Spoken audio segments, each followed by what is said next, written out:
We are doing an experiment, and we're going to try to blow these balloons up using baking soda and vinegar. So we have a 1/4 cup of vinegar, and show the vinegar.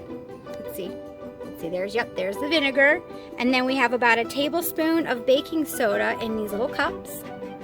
Okay, so we're going to pour the vinegar in our bottles. Very carefully.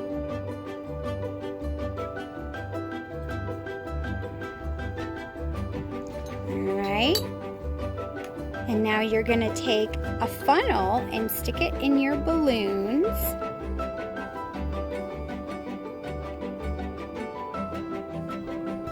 And pour your baking soda into the balloon. Yeah, give it a good shake to shake it in there. You might have to shake the funnel and shake the balloon. Is it getting in there? Yes. I do a little bit at a time. Yeah, doing a little bit at a time might help.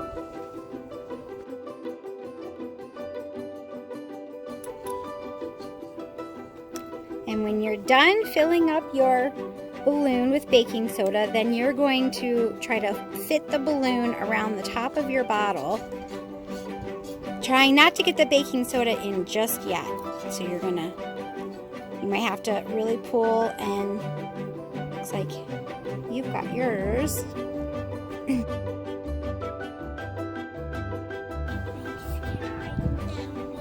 Okay, now you're going to lift up your balloon and you're going to shake all that baking soda in and see if it blows the balloon up.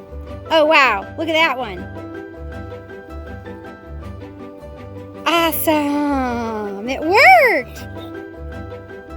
Very cool. Let's see whose balloon gets bigger.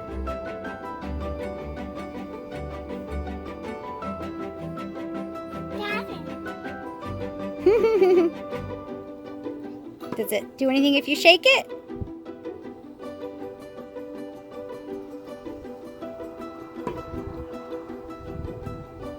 Very cool. So I guess it does work. Baking soda and vinegar does blow up a balloon. I wonder if more baking soda or more vinegar would change that and make the balloon bigger. Should we try it? Don't put too much vinegar in a bottle and put more baking soda because it will get into your balloon. Oh, it'll make it fizz up so much the baking soda and vinegar will get into the balloon. Good tip. Awesome. All right. Thank you, Catherine.